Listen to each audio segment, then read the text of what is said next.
All right, man, peace. So, brothers, it appears as if it's going to be a very long time before we're able to move past this mega bout that occurred last Saturday night between Deontay Wilder and Tyson Fury. Why is that? Because the whole point of this fight was to see who would get the opportunity to square off against Anthony Joshua. At least that's what the perception around the fight was. And I stated that in one of the preview videos that I made when Tyson Fury and Deontay Wilder sat down with Stephen A. Smith and Max Kellerman. So they needed to have a clear-cut victor in this bout. And because Tyson Fury fought so stupidly in the last round and got knocked down, this has provided the out that Anthony Joshua will need to be able to substantiate why neither one of those fighters should be anywhere on his radar. Now he basically can chill for the next year until Tyson Fury and Deontay Wilder settle the business that they have with one another. Because to be quite frank with you, with the styles that Deontay and Tyson have, this could be a trilogy. Who the hell knows? I could easily see this next fight being another controversial decision. According to Deontay, he's pursuing an immediate rematch. So if that's true, I would expect it to occur probably sometime next February or March. We'll see. Well, probably next March or April. Because I think that both fighters want to take some time to heal. That was a very intense match. The point being is this. The fight that we saw last Saturday, even though it was for the heavyweight title or one of the titles, this truly was viewed as a preliminary bout. Both fighters viewed it as such. And they're both very upset that now there are a lot of unresolved issues. They don't want to have to fight one another again. They want Anthony Joshua. And now Tyson Fury is going to show that, because basically he's going to try to pick a fight between Deontay Wilder and Anthony Joshua by implying that Anthony Joshua is scared of Deontay Wilder, which he just might be. Because I'm not quite sure that Anthony Joshua will beat either one of these guys.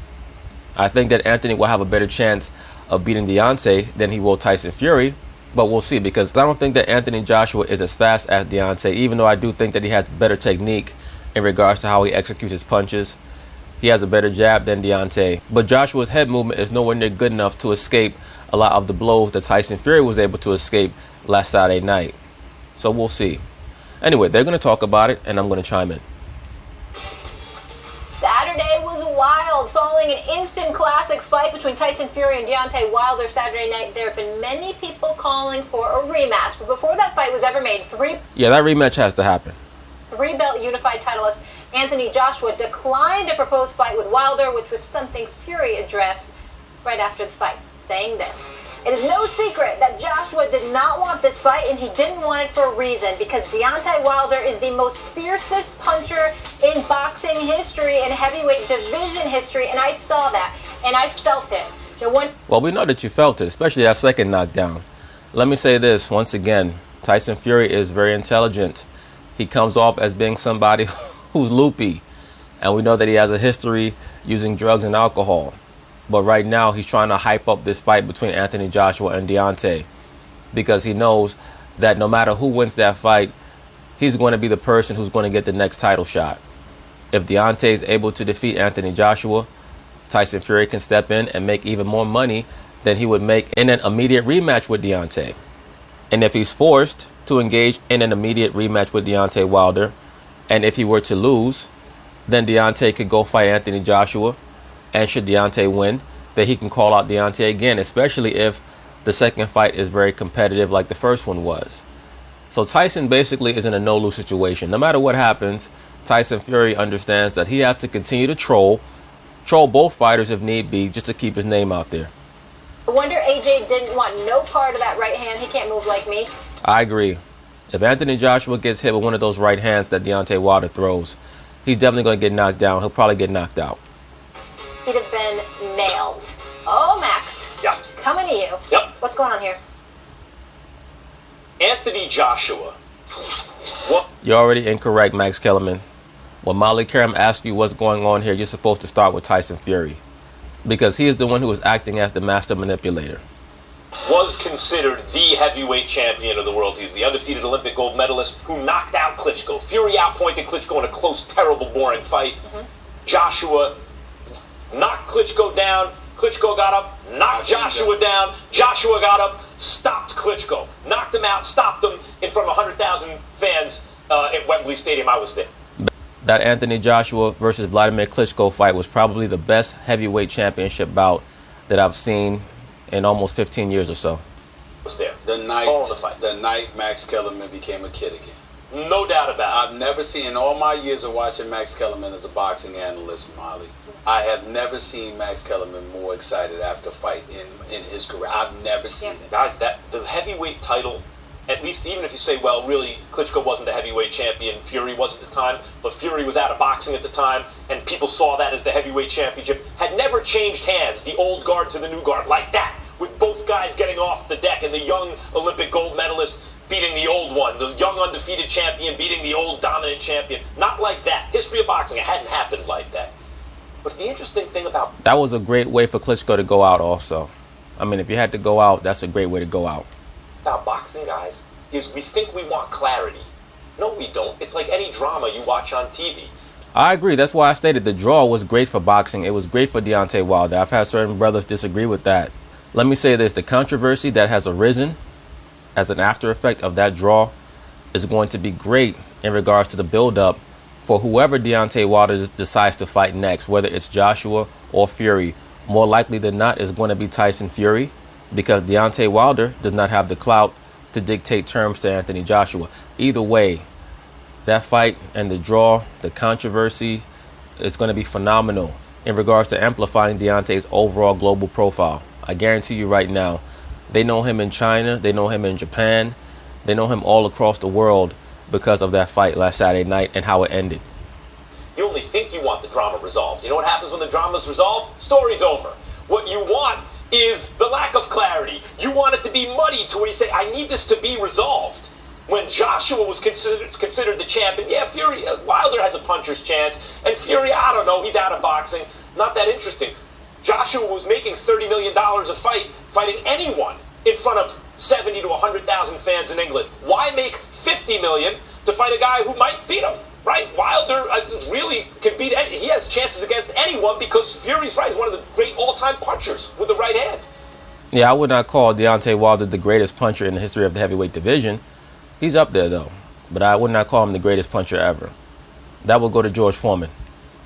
So there's no financial incentive for Joshua to fight him. But you know what? Right now, guys, and let me say this very quickly, because I'm sure that one of these Mike Tyson heads will jump into the comments and say, no, Mike Tyson is the greatest puncher in the history of the heavyweight division. Evander Holyfield was in the ring with a 40-some-odd-year-old George Foreman, and he was also in the ring with Mike Tyson. And he said that Mike Tyson, of course, punched very hard, but he had never been hit like how George Foreman hit him. He said the power was unbelievable, and that was him at 40-something years old. now the picture's muddy. Fury is the lineal champ. It was a draw. So I guess he's still the lineal champ, but Wilder proved he's right there. Who's the real heavyweight champion of the world? Now it's actually a question again. Who is the heavyweight champion of the world? People want to find out after the performance by both fighters on Saturday. People are not so sure Joshua beats both guys. And isn't it so interesting that the interest in the heavyweight division and who the champion is has now risen to a peak now that the so-called black heavyweight has risen back to prominence? Now, with the clarity that we think we want, we need to find out in the ring. Now that means that the money's going to be there to make the fight in the not-too-distant future. Whatever promotional or network issues there is, there's going to be enough fan interest generated that they can actually make that fight. Step back and listen to the point that I'm about to make. Tyson Fury was brilliant. Agreed. With what he just said. You know why? Because he put himself in a mix in a fashion that makes him marketable no matter what direction you go in. Absolutely. No matter what. And it's shocking to me that Max Kellerman would not start by assessing what Tyson Fury stated. What, he's a part of the mix. Deontay Wilder can have a rematch with him, or because he's from England, he can sit up there and fight Joshua. And because he put on such a good showing against Wilder, and everybody knows that that right hand from Wilder is something vicious, and for him to get up the way that he got up and to box the way that he boxed, let me tell you something right now. Anthony Joshua and Tyson Fury can put 90,000 in Wembley Stadium. They can put 100 plus in Wembley Stadium. So there's no doubt about that. And let me say this about Deontay Wilder's power. The reason why he punches so hard is because he puts his whole soul behind his punches, man. You can see it. There are certain fighters who put their soul behind their punches. Deontay Wilder is one of those guys.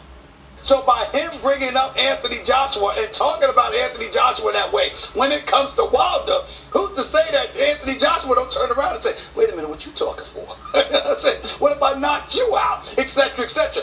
Well, I promise you that Anthony Joshua is not going to do that. Anthony Joshua is all about his business, his bottom line. He knows that he's the A side. He's going to hold that bargaining chip as long as he can. So what I'm saying to you is that this makes Tyson Fury marketable in the grand scheme of things. We could go the route of a rematch with Wilder Fury, which none of us would sniff at, or we could get. I think that Deontay's going to have to go that route. He's going to have to go that route because if Anthony Joshua was not willing to give him the fight before Deontay Wilder basically proved that he was going to be outboxed by a dude who was 40 pounds overweight and had taken 2 years off because of a drug and alcohol addiction. I mean, why would Anthony Joshua want to get into the ring with Deontay Wilder? That makes no sense. You have another mess that you have to clean up first before you deserve the right to get into the ring with me. That is what Anthony Joshua and his team are going to say, whether it's true or not. Believe me, in Anthony Joshua's heart of hearts, he knows that Deontay Wilder is going to be the biggest test of his career. He knows that already. And it's going to be a huge firefight. I don't see that there's any way that Deontay Wilder and Anthony Joshua can get into the ring and that fight can go 12 rounds. It's just not possible. Neither one of them have good enough defense for that fight to go 12 rounds. Get Wilder and Joshua, which I believe would pack 90,000 at Wembley Stadium. That would be interesting. And I think that it was brilliant on Tyson Fury's part to mention that, because Tyson Fury could fight either guy and we would all be interested in it. I agree with that. I would like to see Tyson Fury fight either guy. Based on what we saw, although we prefer Wilder Joshua. Well, not myself. Right now, I would actually prefer the Deontay Wilder versus Tyson Fury rematch. And then whoever wins that fight can get the fight against Anthony Joshua. We prefer that. That would be the preference. There's no doubt what Tyson Fury has done in his career is amazing. Named after Mike Tyson, by the way. I know. Named after Mike Tyson. What he's done is amazing because he had a boring style people didn't like against Klitschko. He won the title, but people over here like, I don't want to see that again. Then Before that fight, I knew that Tyson Fury was going to win. Because once again, Vladimir Klitschko was accustomed to getting into the ring with fighters who were about 6'2", 6'3", 40 pounds overweight, beer bellies, or cats who were steroided up. Not to say that Klitschko wasn't, but Klitschko gets into the ring about 6'6", statuesque, built like a Greek statue, normally has the longer reach, the longer jab. That's what he was accustomed to. So in order for him to defeat Tyson Fury, he was going to have to reveal certain levels to his boxing IQ and his acumen that he had never had to show before. So nobody would have been able to say, well, I've seen Klitschko beat a guy like this before. Tyson Fury, I mean, he's truly a puzzle. He's an enigma. He's going to be very difficult for any heavyweight to beat when you're getting into the ring with a guy that size who can move that well and has such great head movement and can counter. I mean, once again, he's coming off of basically a 2-year layoff. If he was getting into the ring with top-notch opposition consistently, I think that we all can pretty much say that he would have beat Deontay Wilder rather convincingly, because there would have been no knockdowns for anyone to try to cleave onto. Then he said all kinds of terrible things. He was on drugs and ballooned in weight 400 pounds and retired and seemed to be having an emotional breakdown and a mental breakdown. And he was a boxing villain at that point. And he has built himself back up. He's gotten himself back in the ring. He's tried to clean up his life. He found religion. Or refound it. Yeah, I was about to say that. He was quote unquote religious before his breakdown. He is embracing fans. He is putting on great fights, showing incredible heart. He has absolutely turned himself back into a central figure in boxing. Fury and right, but at the same time, when we're speaking about someone who has addictive issues, that's a day-by-day process for them. He could fall off the wagon tomorrow. And Joshua is as big as it gets. Fury Wilder rematch is just about as big as it gets. I would say I agree with you. Not bigger than Wilder Joshua. Wilder Joshua. Well, no, but that's the culmination, Stephen A. Right now, that rematch between Wilder and Fury is going to be huge. That's going to be a huge match. And I believe that they're going to make it happen, hopefully sometime in March or April. Joshua is the taste we have because those are the young, up-and-coming lions. And the sense is that it'd be a better action fight. The only thing, and I'll talk to Wilder about it because I'm supposed to be interviewing him this week. I'll talk to Wilder about this. I will say this about Wilder. The right hand is something special. He's like a heavyweight Tommy Hearns with that right hand. That's exactly what he is. That's a great comparison, Stephen A. Smith. I've been saying that. Right hand for crying out loud. But I will. Problem is that Tommy Hearns also had one of the great jabs in boxing history, and Deontay Wilder does not even have a good jab. But I will tell you this. He stood straight up a little bit too much.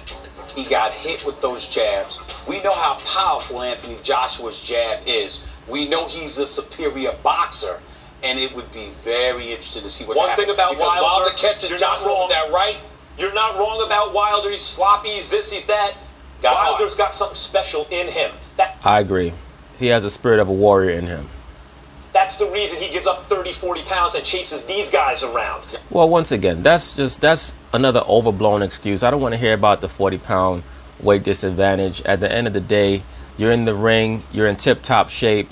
We all know that Tyson Fury is bloated. He's somebody who's always going to have a problem getting down to his ideal weight and being svelte. I don't want to hear about that. That additional weight is a detriment, is not a benefit. If Floyd Mayweather was fighting for the welterweight championship and his opponent were to blow up to 185 or 187 pounds on the night of the fight, you know what Floyd would say? Great. That means that he's not in good shape. That's all water weight. Because if you're able to make the welterweight limit of 147 and then you're going to blow up to 187, that means that you're not in great shape. Now, of course, heavyweight is different because there's no weight limit in regards to, how high you can come in on fight night. But Tyson Fury, once again, he's coming off a 2-year layoff. And for those people who keep trying to use that excuse about the 40-pound weight disadvantage, and a lot of that's being pushed by Deontay, who suddenly has developed this new narrative of David and Goliath. Well, if that's the case, then all you would have had to tell Tyson Fury and his team is, on the night of the fight, you cannot weigh more than 230 or 235. Just eradicate that, because if that was not part of the contract, I don't want to hear that as another excuse for why you struggle so much in the fight. Because the struggles that Deontay Wilder had in the fight had nothing to do with weight. It had all to do with skills. Bottom line. That's why he can take the shots from Luis Ortiz, who's at least as big a puncher as Anthony Joshua, and a southpaw, and still knock him out. Wilder's special. Fury is special. I agree with that. They're both very special. What you saw from Joshua against Klitschko, special. We have 3 special guys in the heavyweight division on the inside. Forget about if they're sloppy or this, that. And the division's in very good shape right now. Right. With those 3. And they're doing a nice troll job, but we'll see the rematch. Thank you, Molly Karam. You were the most succinct, and you made the best point. Tyson Fury is doing a great troll job. As a matter of fact, they're doing a great job of trolling one another. And entering in Tyson Fury into the fray, that creates a much more potent mix because there are far more permutations that you can make in regards to who's going to fight who. So we'll see what happens overall in the heavyweight division. Peace.